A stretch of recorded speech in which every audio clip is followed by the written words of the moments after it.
E aí eu queria falar hoje sobre o profeta. Diga, onde estão os Elias? Deus, ele tem uma unção, um manto de Elias, uma unção profética.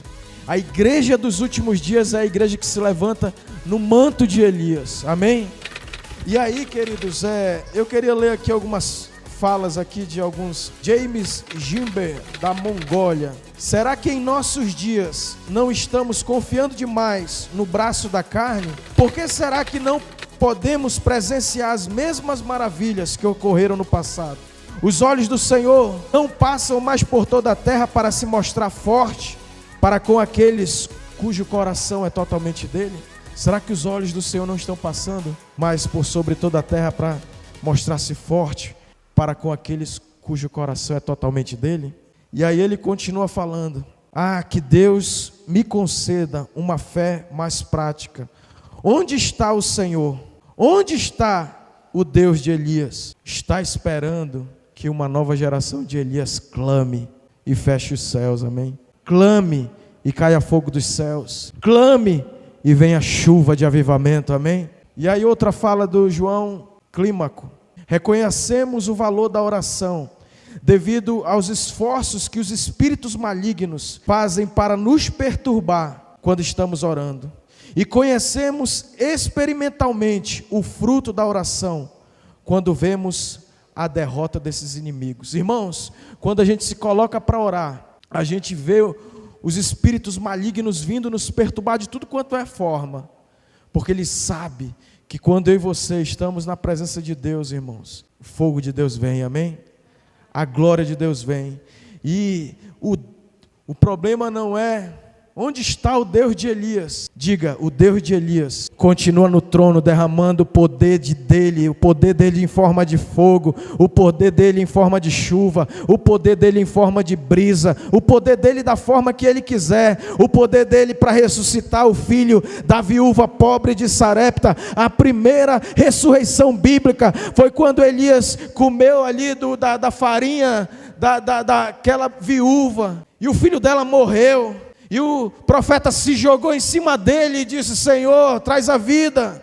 E a primeira ressurreição acontece na Bíblia. Diga para o seu irmão: onde está o Deus de Elias? Diga, ele continua no trono, poderoso. Ele quer ver você sendo Elias dessa geração, amém? Você se jogando em cima daqueles que estão mortos, e Deus operando através da minha vida e da tua vida, liberando o poder da ressurreição dele, amém, queridos?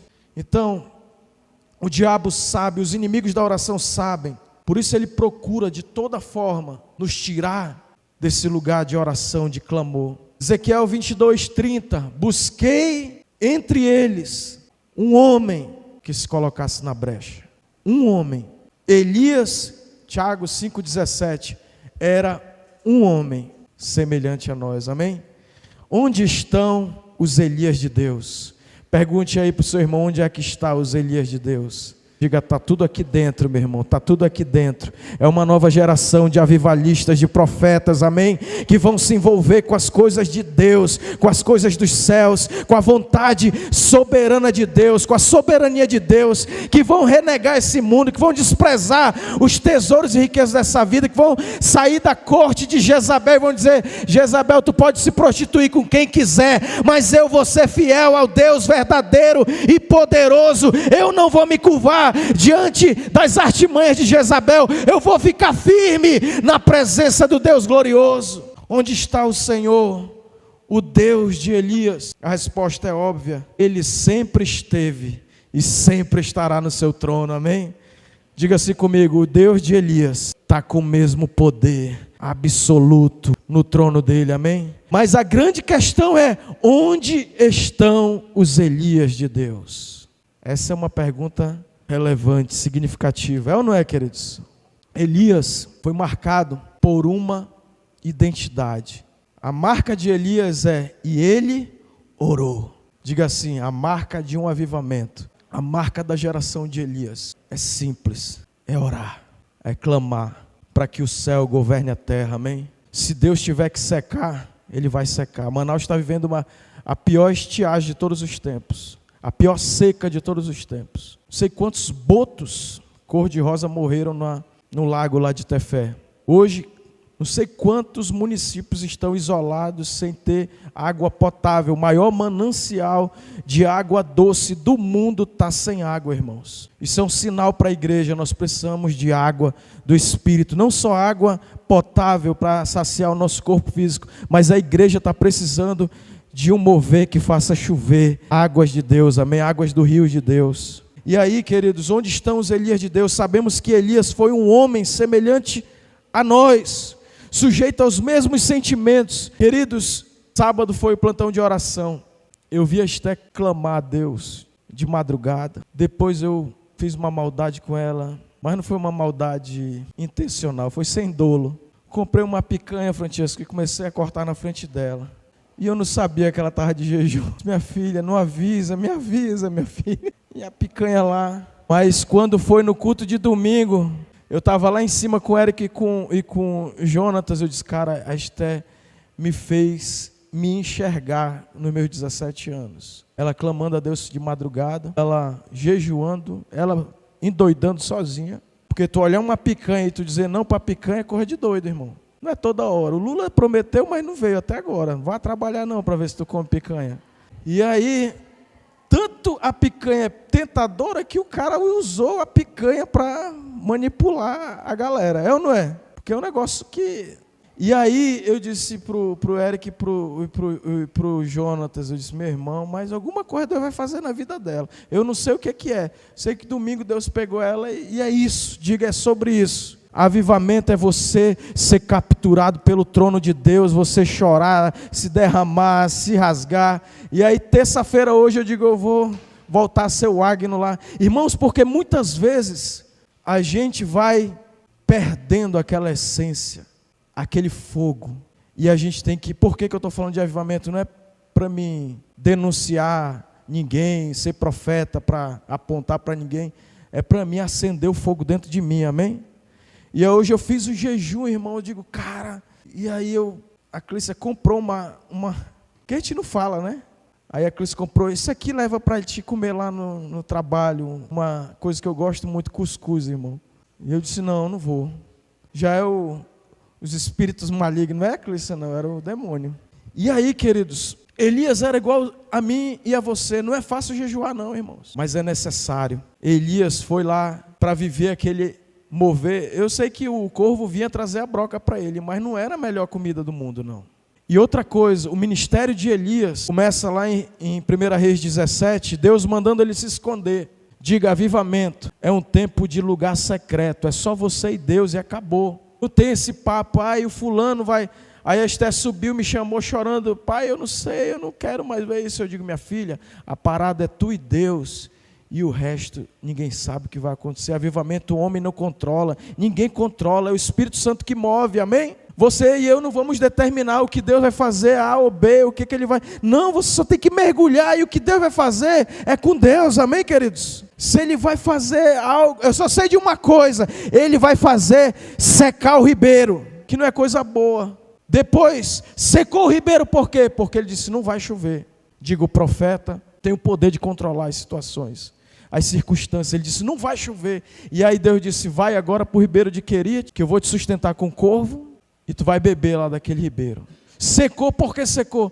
Porque a palavra dele tinha sido liberada, dizendo que não vai chover.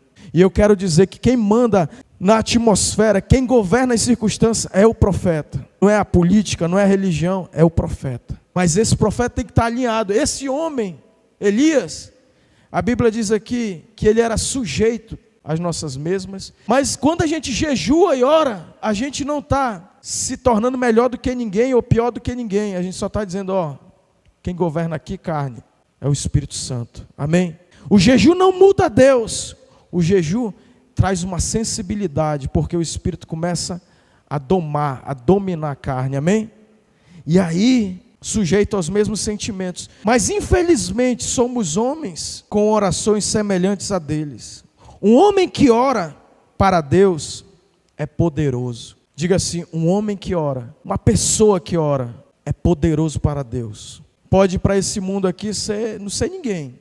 Muitas vezes ele é desprezado. Eu disse, Esté, quem entra na dimensão do avivamento, ele entra numa dimensão de que ninguém vai entender. Se tu disser, eu vou orar, Graças a Deus aqui tem Elias, amém? Que entendem essa visão. Mas muitas vezes lá no teu ambiente social, isso é loucura. Porque o homem que ora, uma pessoa que ora é poderoso para Deus.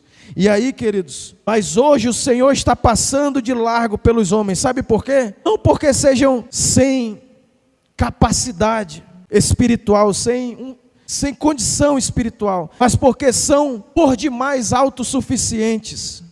Irmãos, nossa capacidade nos deixa incapacitados e nossos talentos constituem um tropeço para nós. Muitas vezes a minha habilidade, o meu talento, a minha aptidão se torna o meu tropeço. Eu vou fazendo automático. Não, eu sei pregar. Não, isso aqui eu já sei desenvolver aqui. Meu ministério eu já sei. Isso se torna o nosso maior tropeço. Porque mesmo que você já tenha desenvolvido um talento, uma habilidade, eu e você precisamos continuar naquele mesmo ambiente de dizer: Jesus, eu preciso da tua glória. Se a tua glória não for comigo, e não me faça sair desse lugar.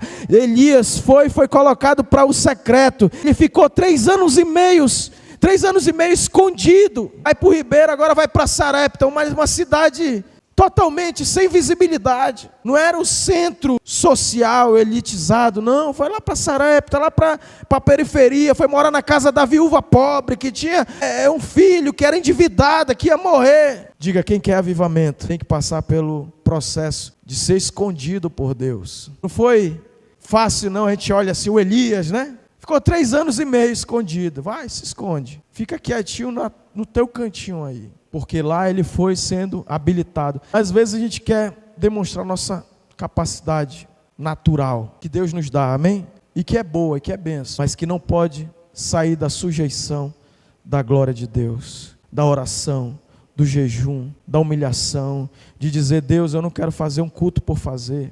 O Jonathan disse: a Esté subiu chorando domingo retrasado. Eu estou falando dela, ninguém nem combina nada, mas é porque isso está me inspirando. Eu disse: Esté, minha filha, isso já é avivamento. Aí ela dizendo: eu não quero mais, falando para o Jonatas me falando, eu não quero mais só cantar por cantar. Eu quero ver a presença dele. Diga para o seu irmão: não faça o seu ministério na capacidade da sua habilidade. Diga: Deus, eu quero, Senhor, ver a tua glória se manifestar. Quantos creem nisso, queridos, que isso é avivamento? Essa é a geração de Elias. Elias diz: agora vai parar de chover.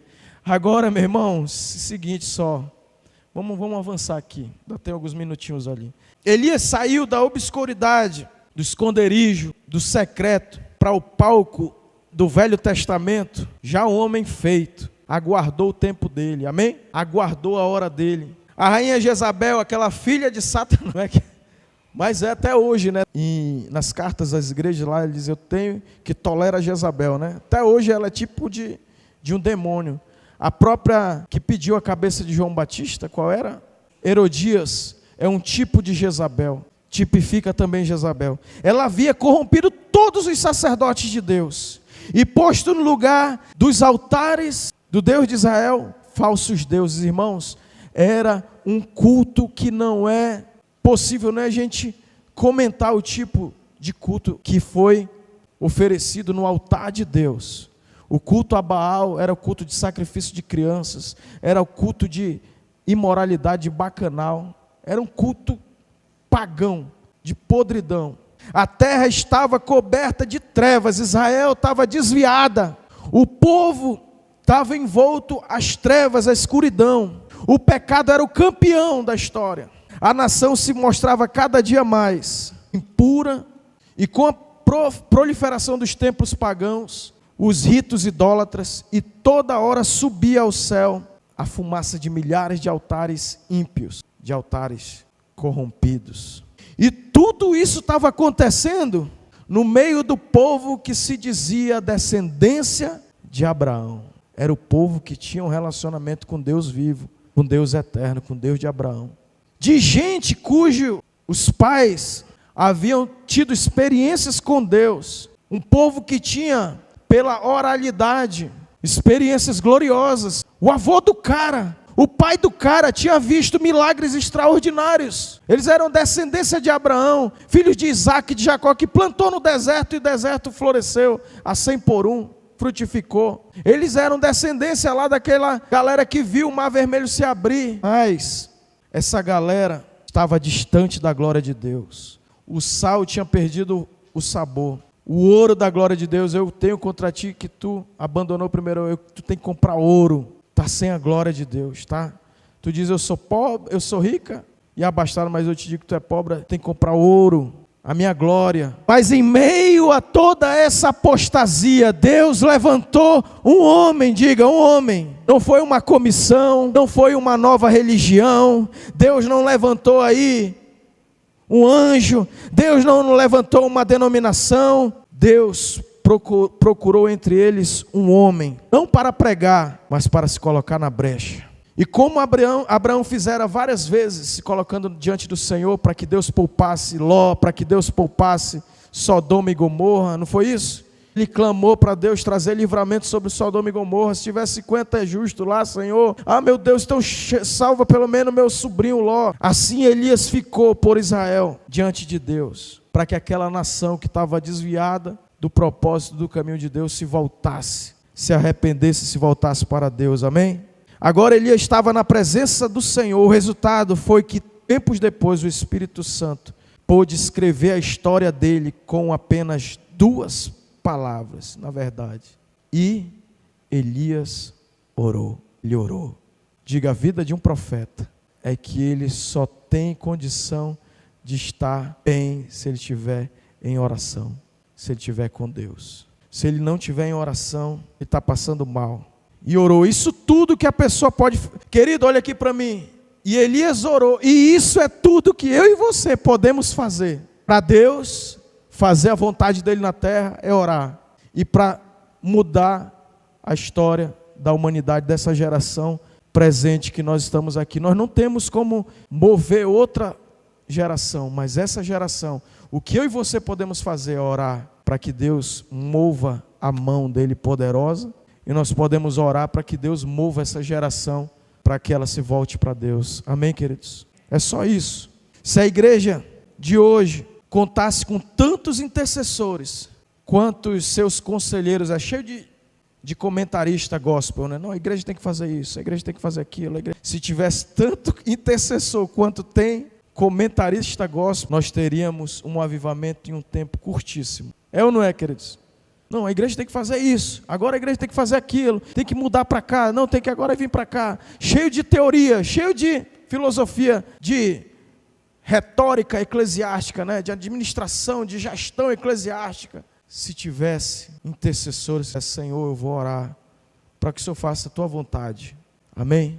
Diga para o seu irmão, é isso que a igreja que tem a marca do manto de Elias. Diga, Ieve, essa igreja que vai orar até Deus fazer o que Ele quer fazer, amém? Que vai orar até Deus mover do jeito que Ele quiser mover, e que vai ver um avivamento que não tem como a gente mensurar, não tem como a gente antever, não sei, irmão, mas Deus vai fazer algo. Diga para o seu irmão, se prepara, você é a geração de Elias, você só tem uma missão, orar, clamar e amar, e ver o que Deus vai fazer. Eu não sei o que vai acontecer, queridos, mas eu sei que vai ser coisa boa. Os homens que oram assim são grandes benfeitores da humanidade. Você quer marcar a humanidade? A geração de Elias marcou uma nação se voltou para Deus, uma nação que estava fora da rota do céu, estava para a rota do inferno, se voltou para Deus, amém? O versículo chave aí, Elias, 18:36, 1 Reis, os irmãos da mídia para mim, onde estão os Elias? 1 Reis capítulo 18, versículo 36, que é o versículo chave da história de Elias. 1 Reis, capítulo 18, versículo 36, se eu não estou enganado. No devido tempo, para se apresentar a oferta de manjares, aproximou-se o profeta Elias e disse: Ó Senhor, Deus de Abraão, de Isaque e de Israel, fique hoje sabido que Tu és Deus em Israel, e que eu sou teu servo, e que segundo a Tua palavra, fiz todas estas coisas. Amém, queridos? E aí o que aconteceu? Aquela humanidade inteira, aquela nação inteira foi abençoada por um cara que creu e que se moveu em Deus, amém? Então, Elias foi um deles. Elias ouviu uma voz, teve uma visão, experimentou o poder espiritual, avaliou o inimigo e, tendo Deus como parceiro, conquistou a vitória. E as lágrimas que derramou, a agonia de alma que suportou, os gemidos que exprimiu, estão todos registrados no livro de Deus. Por fim, ele surgiu para profetizar com infalibilidade divina. Ele dizia: vai cair fogo do céu. E caía fogo do céu. 3 anos e meio sem chover, agora vai chover. E aí, cara, uma pessoa que tem essa relação com Deus, essa experiência de oração, ela diz: vai chover e vai chover. Ela não inventa. Que segundo a tua palavra eu fiz todas essas coisas. Ela se move na palavra. Ela é a palavra de Deus encarnada. Amém, queridos? Ela é a voz de Deus. Elias conhecia a mente de Deus. Diga: o profeta. Essa geração de Elias conhece a mente de Deus, aquilo que Deus está pensando, aquilo que Deus está dando interesse, aquilo que está governando a mente de Deus. Diga para o seu irmão: e aí, tu tem coragem de conhecer a mente de Deus? A igreja está muito no seu umbigo, né? O Deus deles é o ventre, é o nosso desejo, a nossa vontade. Mas aí Eve está dizendo: eu quero conhecer a tua mente, Deus, o que tu está pensando. O teu caminho é mais alto do que o meu, os teus pensamentos são muito mais elevados do que o meu, amém? Elias conhecia a mente de Deus. Foi assim que sozinho paralisou toda uma nação e modificou o curso da natureza. Disse: não vai chover, e acabou. Agora ele diz: agora vai chover, e agora vai chover fogo, vai cair fogo do céu. E aí, queridos, esse homem decidido permaneceu firme e imperturbável, como os montes Sião, no momento em que cerrou os céus, para que não chovesse, com a chave da fé. Ele disse: não vai chover. Diga: a chave da fé serve em qualquer fechadura. O que tu quer paralisar? Declara: você é alinhado com o trono de Deus, amém? Ele trancou os céus, pôs a chave no bolso. Elias disse: não vai chover, fechou? Botou a chave no bolso e disse: bora ver agora Acabe se estremecer. E o Acabe apavorado, atribulado.